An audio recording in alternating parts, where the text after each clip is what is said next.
Assalamualaikum warahmatullahi wabarakatuh. Selamat siang Ibu Nurul, saya Megawati Syahril.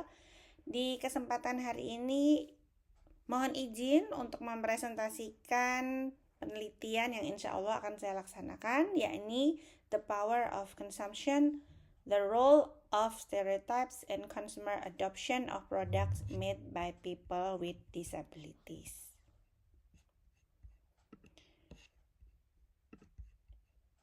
Pertama-tama adalah perlu kita ketahui bahwa penyandang disabilitas yang dideskripsikan sebagai individu yang memiliki beberapa kondisi kekurangan, beberapa keterbatasan, dan juga beberapa halangan yang menyebabkan mereka sulit untuk berpartisipasi ke dalam masyarakat dan juga ke dalam hal lainnya, misalnya ke dalam partisipasinya dalam bidang ekonomi.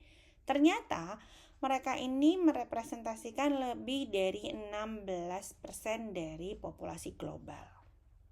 Dan ternyata di Amerika Serikat sendiri hanya 22,5% dari penyandang disabilitas yang mampu masuk ke dalam dunia tenaga kerja. Sementara itu di Indonesia kurang lebihnya hanya 20,68%, lebih kecil dibandingkan di Amerika Serikat. Ternyata ada fakta yang sudah berkembang sekian lama bahwa pemberi tenaga kerja itu umumnya enggan untuk memperkerjakan penyandang disabilitas. Kenapa? Karena mereka ini dipersepsikan atau dipercaya penyandang disabilitas ini adalah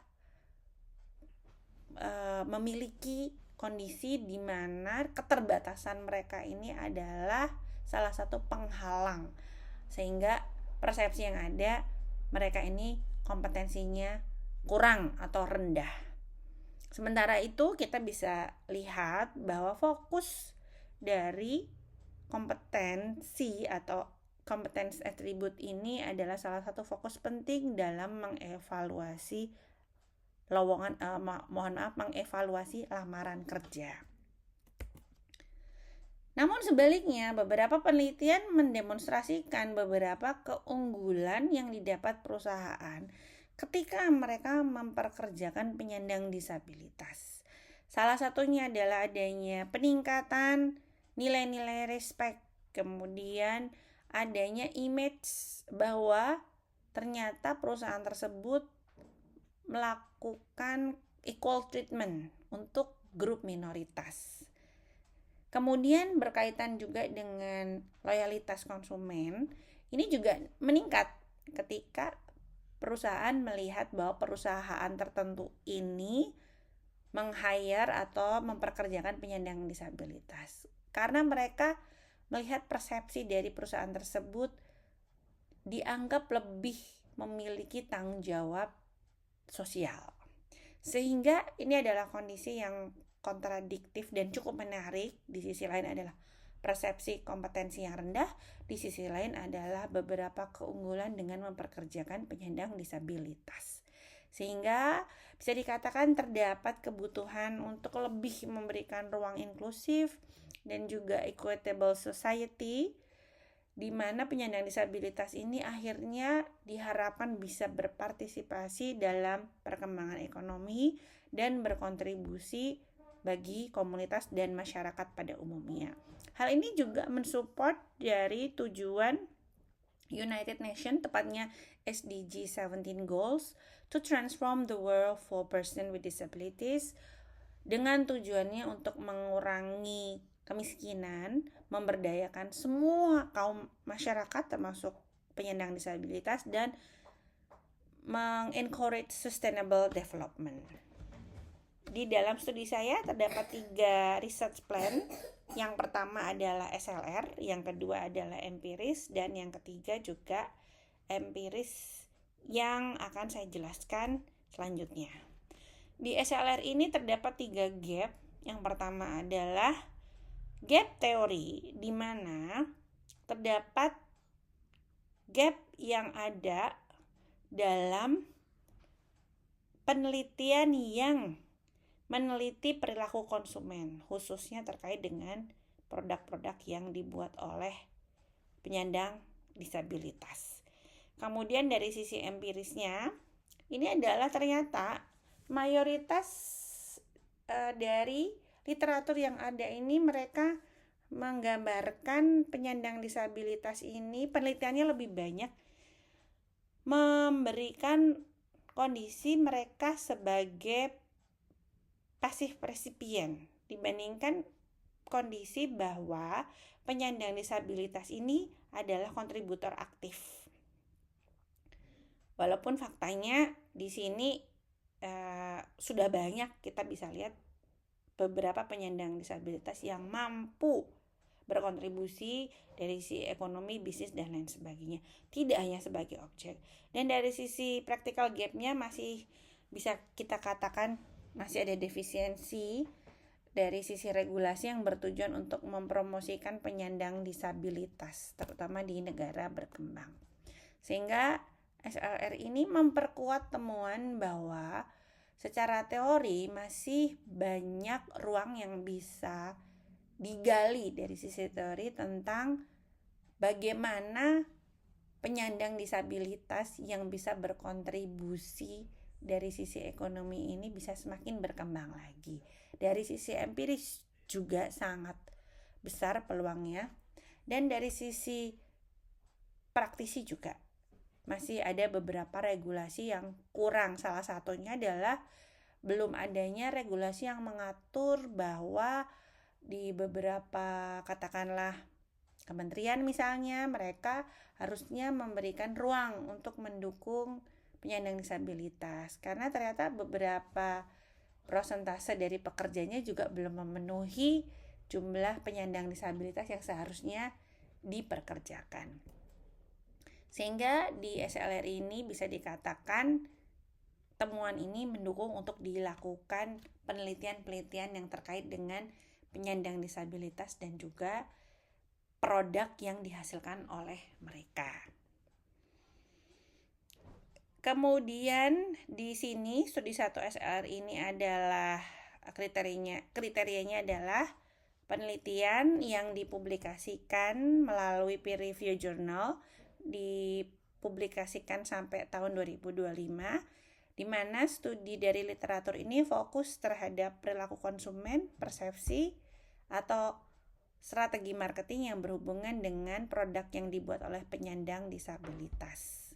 Dan di sini posisi dari penyandang disabilitas ini bukanlah sebagai pasif resipien, melainkan sebagai produser atau pembuat penyedia barang, kemudian bisa sebagai entrepreneurs, atau juga orang yang berperan aktif dalam partisipasi dalam ekonomi.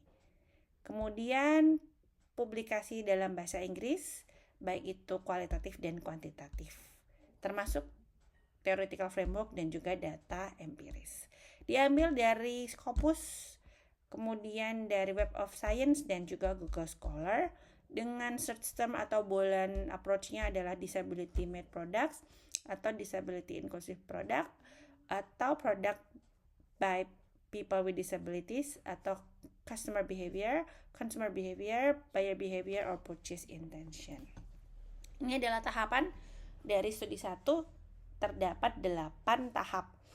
Mulai dari menentukan tujuan dan research question, kemudian strategi yang dipakai, kita lakukan literatur review, kemudian kita screening dari data-data yang kita collect, kemudian kita ekstrak datanya. Di step 6 kita synthesize dari temuan-temuan yang ada, kita laporkan dalam bentuk report yang compact, dan akhirnya kita juga melihat limitasi dan kita paparkan hasil dari studi kita untuk future studies direction atau recommendation.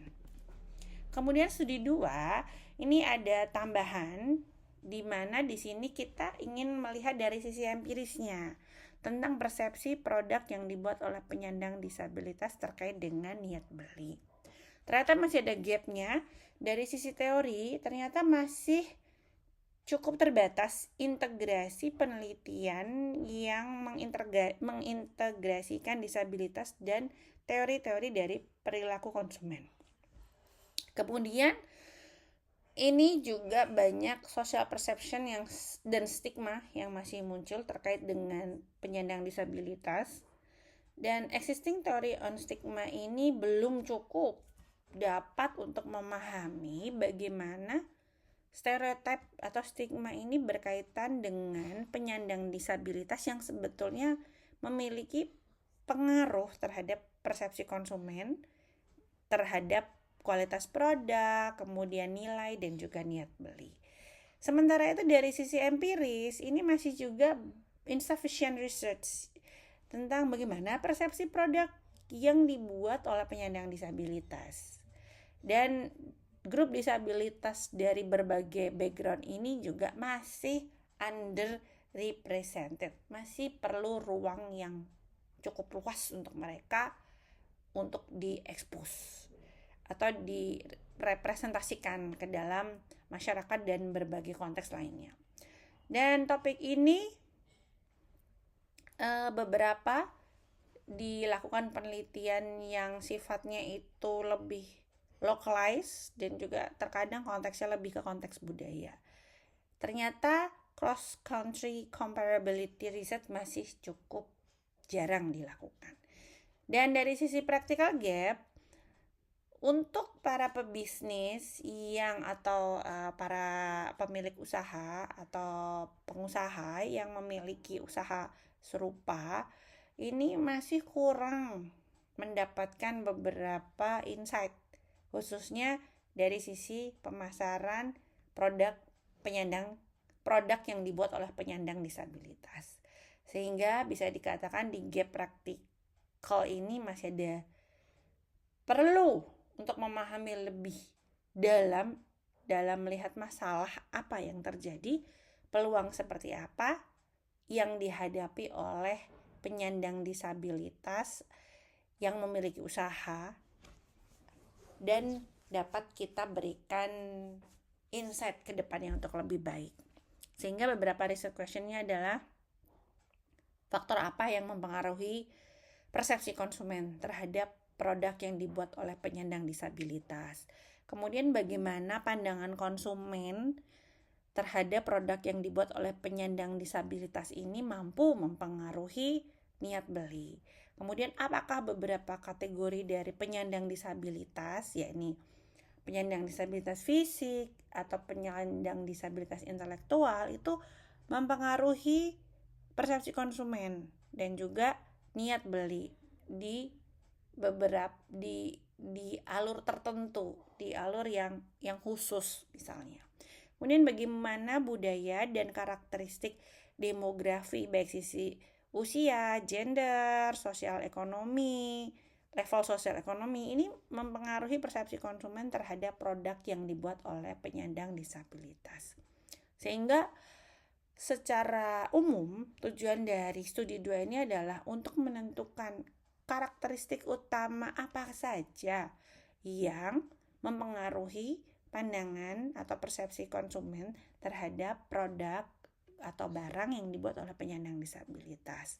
Kemudian kita ingin melihat juga bagaimana persepsi konsumen terhadap produk yang dibuat oleh penyandang disabilitas setelah mereka melakukan pembelian atau terhadap orang yang sudah pernah melakukan pembelian produk yang dibuat oleh penyandang disabilitas.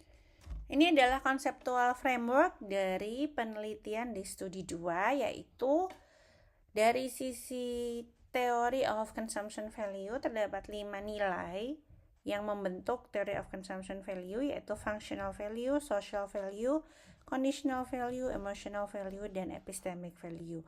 Di dalam hipotesis ini, dari hipotesis 1 sampai 5, saya berpendapat bahwa masing-masing value ini secara langsung mempengaruhi niat beli. Kemudian ada variabel tambahan, yakni moderating variabelnya adalah social consciousness, yang secara tidak langsung variabel ini mampu memoderasi hubungan antara functional value terhadap purchase intention, kemudian social value, conditional value, emotional value, dan epistemic value terhadap purchase intention. Di sini juga kita melihat dari sisi variabel kontrolnya, yakni ada 3, usia, income, dan gender. Bagaimana pengaruh dengan variabel kontrol ini terhadap niat beli? Literatur reviewnya yang utama adalah consumption value theory, dan yang kedua adalah social consciousness. Yang pertama di consumption value theory ini dikatakan bahwa consumption values itu adalah utility yang diterima oleh konsumen dari kegiatan mengkonsumsi atau kegiatan dalam hal ini adalah misalnya membeli barang. Contohnya ketika konsumen itu beli barang, sebetulnya mereka tidak hanya mendapatkan produk barang itu saja, namun mereka mendapat beberapa value yang melekat di dalamnya atau disebut dengan utilities. Ini teorinya dari Peter F. Drucker di tahun 54. Kemudian di teori ini menjelaskan bahwa keputusan dari konsumen ini dipengaruhi oleh beberapa tipe dari nilai-nilai. Itu yang terjadi. Dan beberapa studi telah secara konsisten mendemonstrasikan bahwa kemampuan dari nilai-nilai ini mampu untuk memprediksi dan memperkuat atau memprediksi dan bisa menggambarkan tentang perilaku niat beli konsumen dari berbagai macam konteks penelitian yang sudah dilakukan sebelumnya, khususnya pengaruhnya dalam pengambilan keputusan untuk membeli. Namun dari beberapa hal yang sudah dikatakan sebelumnya, ternyata efek dari setiap value dari consumer purchasing decision ini tuh unik, fakta yang ada tergantung dari tipe-tipe produk. Ini beberapa penelitian yang dilakukan oleh temuan dari Chakraborty, Endes, dan juga Misra. Sehingga di sini bisa dikatakan the influence of consumption value terhadap keputusan konsumen untuk melakukan pembelian ini masih belum dilaksanakan secara mendalam dalam konteks produk yang dibuat oleh penyandang disabilitas.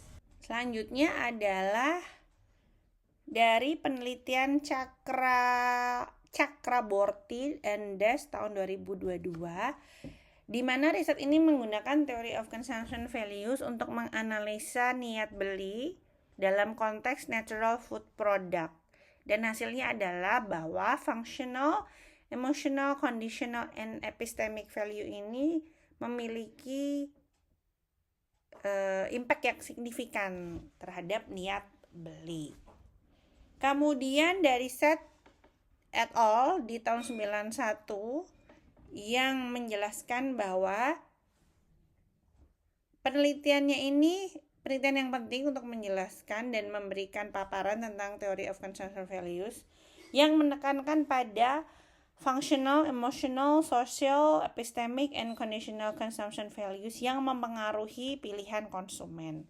Dan yang terbaru dari Wu and Lee tahun 2025 yang memeriksa atau meneliti tentang bagaimana nilai-nilai konsumen dari sisi functional, social, emotional, precious, and ethical ini mempengaruhi niat membeli produk fashion yang sustainable.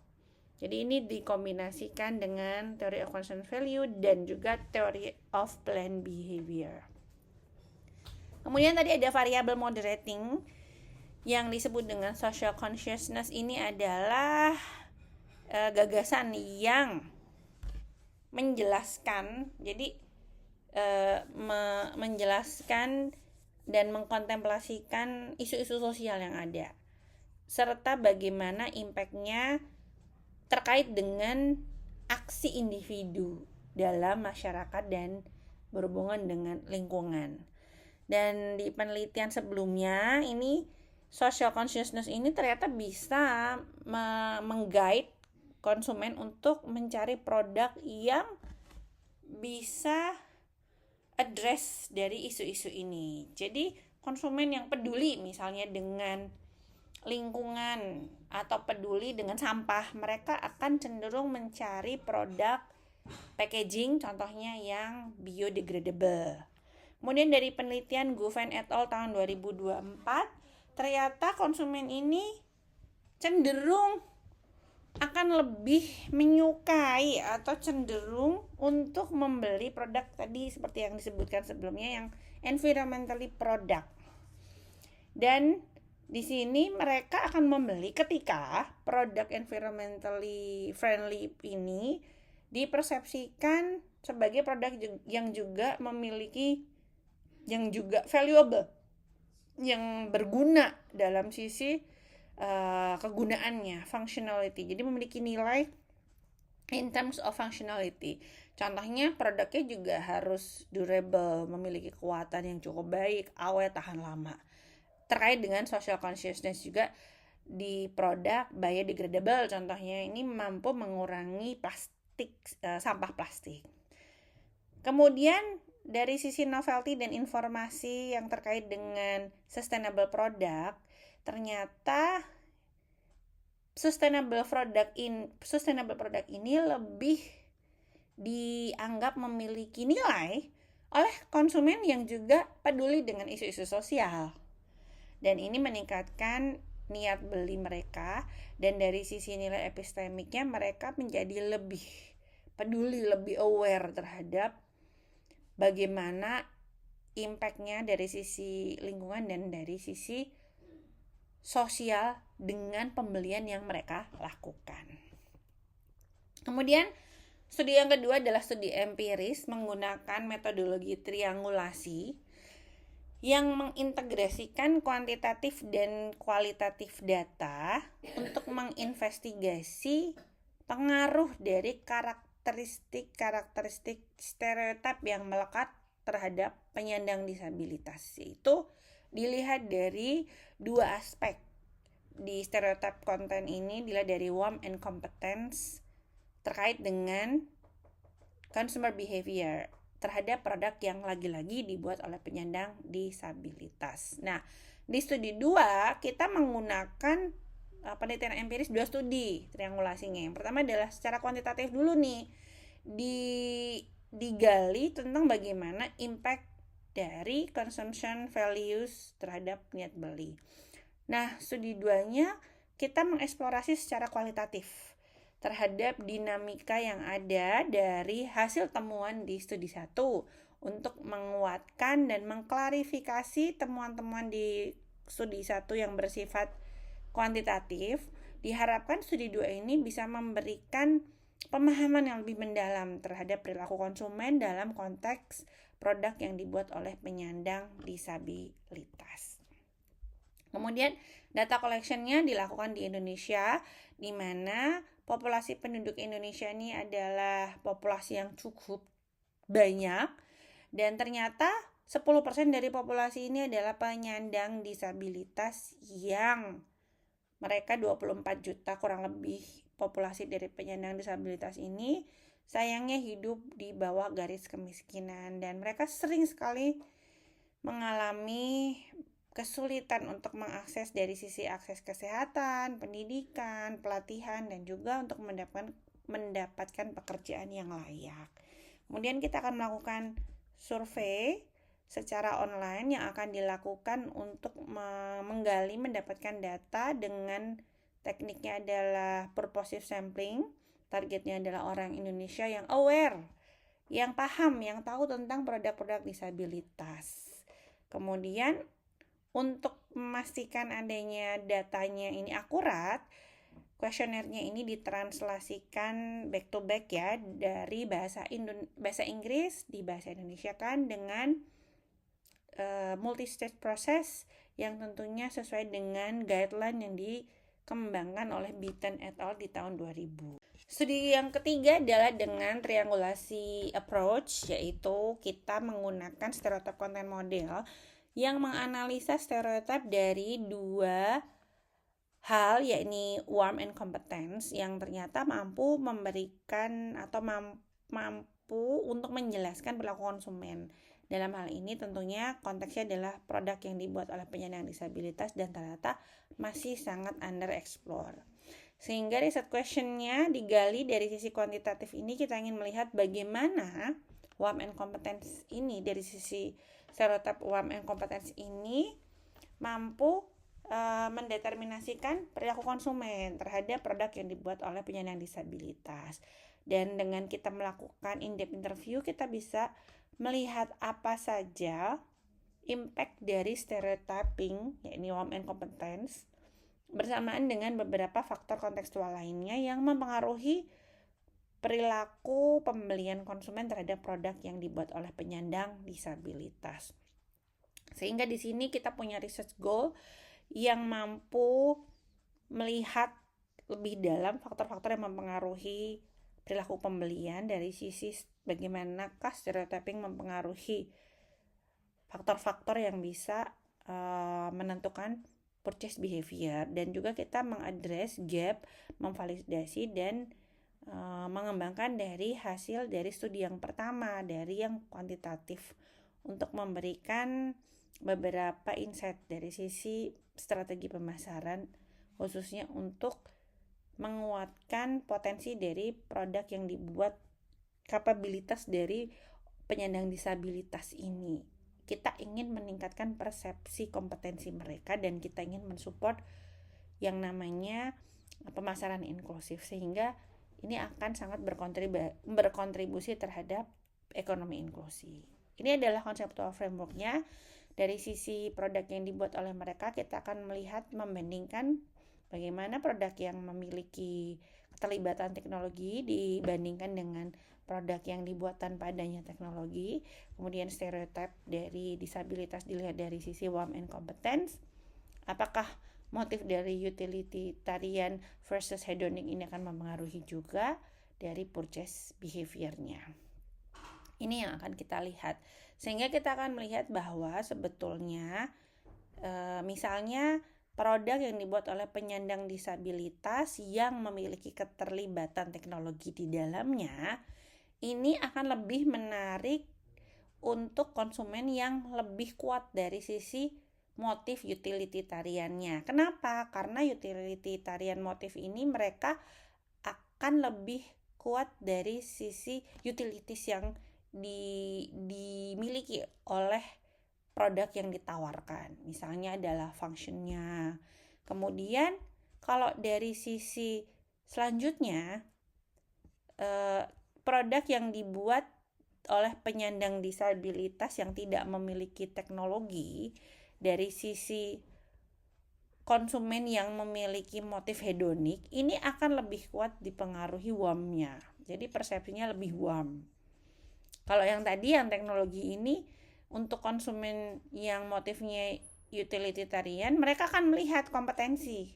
Sehingga harusnya produk yang memiliki keterlibatan teknologi akan lebih dianggap memiliki kompetensi terhadap konsumen yang memiliki motif utilitarian yang mampu nantinya untuk mempengaruhi purchase behavior. Ini adalah literatur reviewnya, ada beberapa. Kita memakai stereotype content model, yaitu dari sisi WARM dan competence. Kita lihat dari sisi utilitarian motif dan hedonic, kemudian purchase behavior. Jadi kalau di stereotype content model yang diajukan oleh Fiske et al., menurut Fiske ini penyandang disabilitas itu ada di kuadran 2 di sini. Jadi mereka itu kompetensinya dianggap rendah, tapi dianggap memiliki kehangatan yang tinggi, friendly, contohnya seperti itu. Nah, inilah yang menghambat, sehingga produk-produk yang dihasilkan penyandang disabilitas karena adanya low perception in their competence, itu akan menyulitkan kompetensi dari produk yang mereka hasilkan. Sehingga tentunya dengan kompetensi yang low ini, mereka akan sulit bersaing di dalam pasar. Nah, bagaimana sih stereotype content model ini mampu menjadi underlying teori yang bisa kita gunakan untuk meningkatkan, tujuannya kita tuh untuk meningkatkan kompetensi dari penyandang disabilitas. Jadi stereotip low competence itu kita akan hilangkan atau kita rubah menjadi high competence. Itu yang kita inginkan. Nah, ini tadi sudah dibahas. Kemudian ternyata dengan adanya beberapa pemahaman yang keliru tentang penyandang disabilitas, yang ternyata dari mereka itu memiliki range of skill and capabilities yang ternyata itu berguna, yang ternyata itu juga mampu berpartisipasi.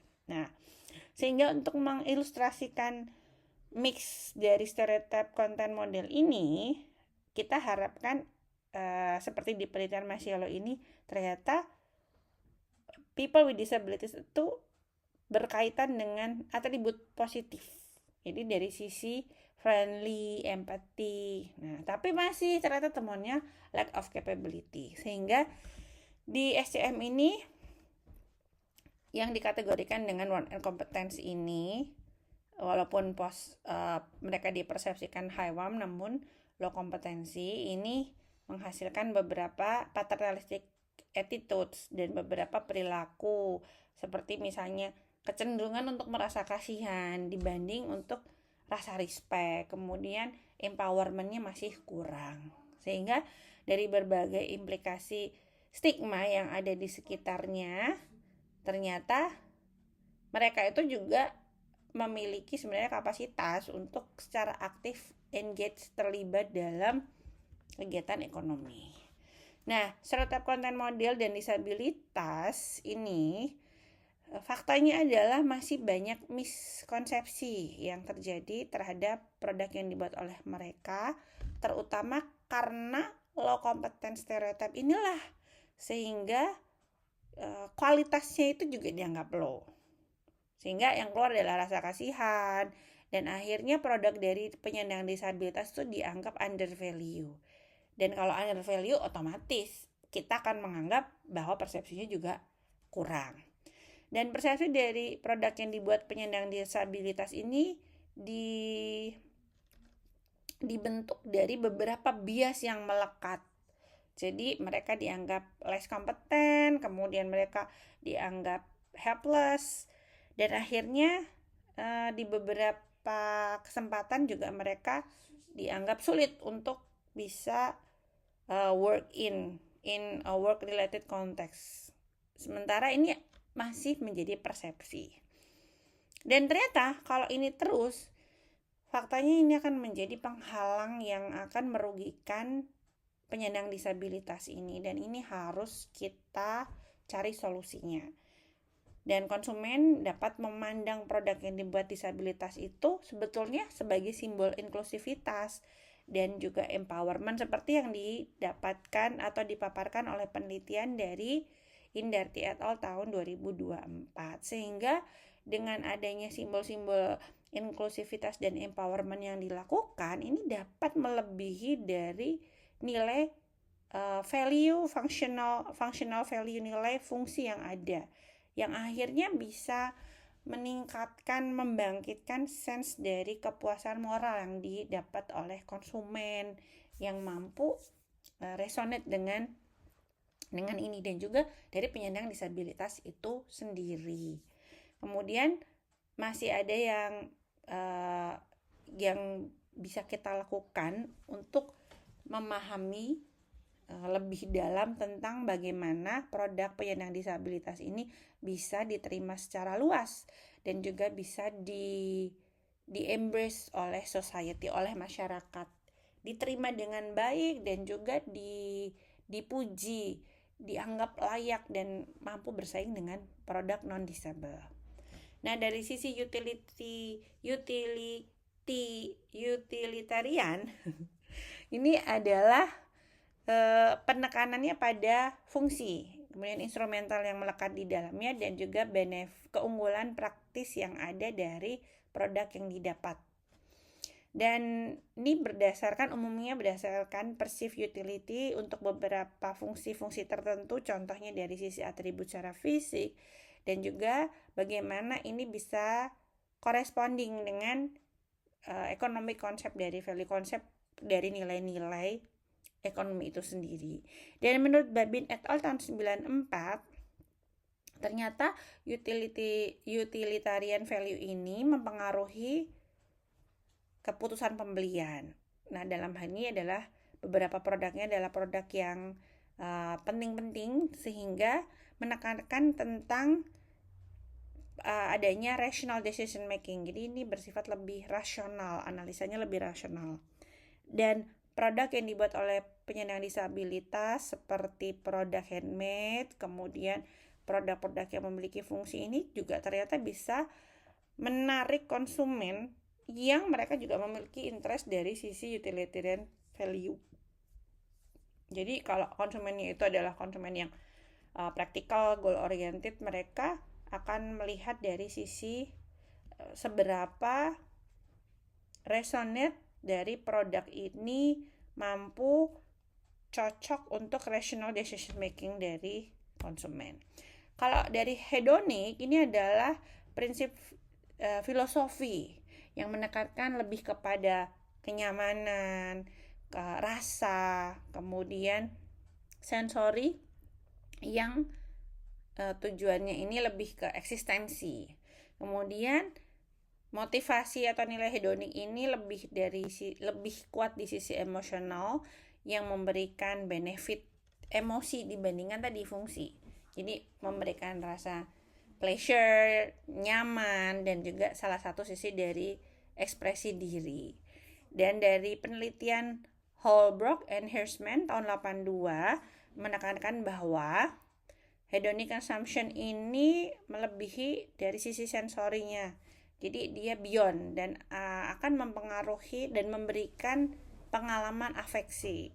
Sehingga hal ini bisa membentuk preferensi produk yang ada yang juga memiliki simbol atau nilai-nilai estetik. Nah, ini yang dilihat dari sisi hedonik. Dan ternyata konsumen itu sering melakukan pembelian berdasarkan kombinasi dari keduanya atau salah satu, baik dari sisi utilitarian atau dari sisi hedonic motivation. Jadi ini cukup menarik. Kita akan melihat bagaimana interaksi dari utilitarian versus hedonic ini dari konteks produk yang dibuat oleh penyandang disabilitas. Dan ini cukup relevan karena faktanya dengan adanya kemajuan teknologi, di dalam penelitian ini kita berpendapat dengan adanya keterlibatan teknologi mampu meningkatkan persepsi kompetensi yang rendah. Jadi kita berusaha menghilangkan persepsi rendahnya kompetensi yang dimiliki oleh penyandang disabilitas dengan apa? Dengan keterlibatan teknologi. Benar tidak ya? Hipotesis ini akan terdukung nantinya. Sementara kita melihat dari non-teknologi sendiri, kita sudah lihat beberapa produk handmade ternyata memiliki tempat yang spesial tanpa adanya keterlibatan teknologi. Jadi ini cukup menarik, ada paradoks di mana artikel yang mengatakan adanya keterlibatan teknologi akan meningkatkan kompetensi dari produk itu sendiri. Bagaimana dengan konteks disabilitas? Dan di sisi lain, di produk-produk handmade yang diasumsikan walaupun flow memiliki celah dari sisi pembuatannya dan juga adanya aspirasi pembuatan yang lama, itu ternyata juga memiliki banyak ruang yang kuat terhadap konsumen yang menganggap kompetensinya juga tinggi. Produk ini dianggap memiliki kualitas yang mumpuni. Ini cukup menarik, kita akan dalami. Dan bagaimana purchase behavior ini akan kita observasi dari penelitian yang akan kita lakukan dengan mediasi dari utilitarian dan hedonic values ini. Ini masih dengan triangulasi di mana kita ingin melihat dari sisi kuantitatif dan kualitatif. Dari sisi kualitatif untuk lebih menjelaskan lebih mendalam dari temuan-temuan kuantitatifnya yang mempengaruhi purchase behavior-nya. Kemudian kita akan melakukan di tahap 1 tentunya kita kuantitatif dengan survei. Di partisipannya adalah konsumen yang kurang lebihnya kita berharap mendapatkan minimal 500 partisipan yang akan menjawab structure questionnaire dengan beberapa indikator yang kita ambil dari penelitian sebelumnya. Konteksnya ini adalah keduanya dari sisi produk yang memiliki keterlibatan teknologi dan tidak. Kemudian kita akan mengolahnya dengan Smart PLS, kita akan melihat deskriptif statistiknya, dan kita akan melihat bagaimana hasil dari tes yang ada dalam hubungan antar variabel di dalam frameworknya. Kemudian yang kedua, kita akan melihat dari sisi in-depth interview. Partisipannya adalah tentunya kita harapkan sampai tercapai saturated, dan di penelitian yang pernah dilakukan kurang lebih 15-20 sampai kita tidak menemukan adanya perbedaan dari jawaban. Kemudian kita akan menggunakan semi-structured interview dengan open-ended question. Kita akan melakukan interview baik secara langsung ataupun juga melalui Zoom atau online. Dan kita akan memberikan pastinya informasi yang terkait dengan konsen terhadap in-depth interview ini, sehingga mereka mengerti apa yang dilakukan dan tidak ada keberatan di dalamnya. Nanti akan kita mintakan juga tanda tangan dan persetujuan dari respondennya. Nanti hasilnya akan kita transkrip dengan bantuan software NVivo, dan kita akan integrasikan dengan quantitative findingnya, sehingga nanti di penelitian ini akan lebih komprehensif data temuan dari in-depth interview yang mampu menjelaskan lebih mendetail dari temuan-temuan dari studi kuantitatif di tahap pertama. Demikian penelitian saya. Terima kasih Ibu Nurul. Mohon maaf jika ada kesalahan. Selamat siang. Assalamualaikum warahmatullahi wabarakatuh.